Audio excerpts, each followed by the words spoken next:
Hola jóvenes, esperando que se encuentren bien de salud, continuamos con nuestra serie de videos. Lo primero que hay que recordar es que las razones trigonométricas solamente son aplicables a los triángulos rectángulos. Aquí tengo tres triángulos, de los cuales este y este no son triángulos rectángulos. El único que es triángulo rectángulo es este. ¿Cómo identifico el triángulo rectángulo? Porque tiene un ángulo de 90 grados, que sería este, y el lado que es opuesto al ángulo de 90 grados se llama la hipotenusa, ¿ok? Entonces, aquí es importante acotar que nosotros no podemos aplicar ni razones trigonométricas ni teorema de Pitágoras a este tipo de triángulo. Estas dos solamente son aplicables a triángulos rectángulos. Si no es un triángulo rectángulo, definitivamente no podemos aplicar ninguna de las dos. Luego, en los siguientes temas vamos a ver qué teoremas se aplican para triángulos que no son triángulos rectángulos, ¿ok? Entonces, vamos a examinar este triángulo que tenemos. El triángulo, recuerden, este ángulo es de 90 grados, por eso se llama triángulo rectángulo. Y el ángulo que está opuesto al ángulo de 90 grados se llama hipotenusa. Los otros dos se llaman cateto. Es común el error de mencionar cateto opuesto o cateto adyacente sin tener un ángulo de referencia. Es decir, aquí yo no puedo saber cuál de los dos es cateto opuesto o cateto adyacente, puesto que necesito que me indiquen el ángulo de referencia que voy a utilizar o con el que voy a trabajar. Por ejemplo, en este caso voy a trabajar con este ángulo. Ya le puse aquí el ángulo X. Entonces, a partir de aquí ya puedo saber cuál es el cateto opuesto. ¿Cuál es el cateto opuesto? Pues siempre el cateto opuesto es el lado del triángulo que se encuentra opuesto o de frente al ángulo que yo estoy utilizando o con el que voy a trabajar, que en este caso es este que estoy señalizando. La hipotenusa siempre será hipotenusa. Aunque pongamos el triángulo de cabeza o pongamos el ángulo en cualquiera de los otros dos, la marca en cualquiera de los otros dos ángulos agudos, siempre será la hipotenusa. Entonces, en este caso, el cateto opuesto es este que está aquí enfrente, y el cateto adyacente es el que forma parte inclusive de uno de los lados del ángulo con el que estoy trabajando. Ok, aquí ya lo puse. Cateto opuesto, vean ustedes, está enfrente del ángulo dentro del triángulo, dentro de mi triángulo rectángulo. Ok, entonces cateto opuesto sería el que está enfrente y cateto adyacente el que forma parte del ángulo. Pero ¿qué sucede si ahora yo cambio mi incógnito o mi ángulo de trabajo? Es decir, ya no estoy trabajando con este, ahora voy a trabajar con este.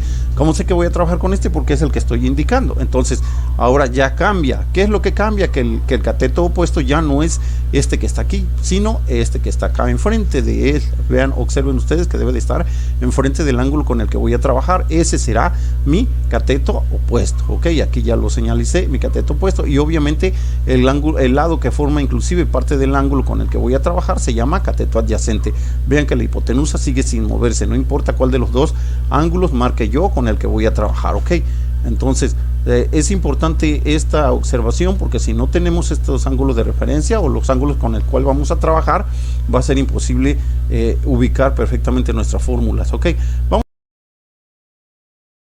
el primero de los ejercicios para que ustedes lo puedan revisar. Aquí está, ya aquí lo puse en más grande para que podamos leerlo perfectamente. Dice: a partir de los triángulos que se muestran a continuación, tenemos que decidir cuáles son las 6 razones trigonométricas que se pueden establecer entre sus lados. Ok, entonces observen, antes de continuar es importante que observemos si es un triángulo rectángulo. Esta marca que aparece aquí, esta indica que es un ángulo de 90 grados. Entonces el lado que está enfrente a mi marca de 90 grados obviamente es la hipotenusa. Entonces la hipotenusa en este caso es C. Aquí vean ustedes que el ángulo con el que vamos a trabajar es teta. Como está marcado estamos suponiendo que con este vamos a trabajar. Obviamente, entonces, si este es teta, pues el ángulo que está opuesto es este que está acá, o sea, A, y el lado que forma parte de mi ángulo teta inclusive se llama ángulo adyacente. Aquí ya lo vamos a señalizar. Observen ustedes, vean, ya lo puse aquí, el cateto opuesto, ¿sí? Y mi fórmula, las razones trigonométricas son 6, pero 3 de ellas se llaman directas y son las que aparecen en su calculadora, son las que vamos a trabajar. Primero que nada, hay una que se llama seno del ángulo o seno de X. ¿Sí? Aquí estoy poniendo las fórmulas, todavía no vamos a resolver este triángulo, primero vamos a establecer nuestra fórmula y ya luego las aplicamos. Entonces, seno de X, en donde X es el ángulo, seno de X, recuerden, siempre aquí va un ángulo, siempre va un ángulo, y aquí siempre serán lados, o ya sean catetos o ya sea hipotenusa, pero siempre serán lados. No, si ustedes ponen ángulos aquí en esta en el numerador o en el denominador estaríamos mal, ¿ok? No van solo, ¿ok? Entonces, ya que ubicamos el cateto opuesto, que es este, entonces ese será seno de x es igual a cateto opuesto entre hipotenusa. En este caso de este triángulo sería este el cateto opuesto y la hipotenusa sería este. Mi siguiente razón trigonométrica que vamos a puntualizar en esta figura es el coseno. El coseno de x, vean ustedes que es el cateto adyacente, que es este otro lado, ya no este. Vean, en el seno es este. En el coseno es el cateto adyacente, entonces sería el cateto adyacente sobre la hipotenusa y ese se llama coseno de x, así se abrevia, sí, pero la palabra completa es seno de x, coseno de x y tangente de x. Ok, entonces cateto adyacente para el coseno, cateto adyacente entre la hipotenusa. Vean que la hipotenusa sigue siendo esa no cambia. Ok, mi siguiente razón trigonométrica, observen ustedes, que es la que sigue, es la de tangente. ¿Qué cosa es la tangente? La tangente dice que es el cateto opuesto entre el cateto adyacente, y el cateto opuesto es este, y el cateto adyacente será este otro. Con eso ya establecí mis tres razones trigonométricas. Pero ¿cuáles son las otras tres? Estas se llaman razones trigonométricas directas.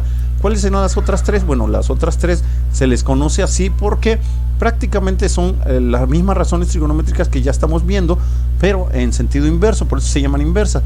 Por ejemplo, el cateto opuesto, aquí en el seno de x, el cateto opuesto aparece como numerador, cuando en la cosecante, que es su inverso, aparece como denominador, y la hipotenusa, sí, la hipotenusa, que vean ustedes que aparece aquí como denominador, ahora aquí aparece como numerador. Entonces, en realidad, la cosecante es la misma que el seno, pero invertido las posiciones, es decir, el numerador es denominador y el denominador es numerador, se invierten.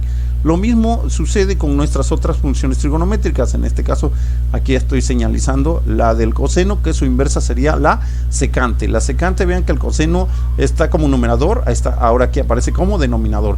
Y la hipotenusa está como denominador en el coseno y en la secante aparece como numerador, ¿ok? Lo mismo pasa con nuestra otra función inversa. ¿Cuál es nuestra otra función inversa? Pues nuestra otra función inversa sería la función tangente, razón tangente. ¿En qué consiste la tangente? La cotangente. La cotangente sería el inverso de la tangente. Vean que el cateto opuesto pasa como denominador y el cateto adyacente pasa como numerador. Esas serían nuestras 6 razones trigonométricas.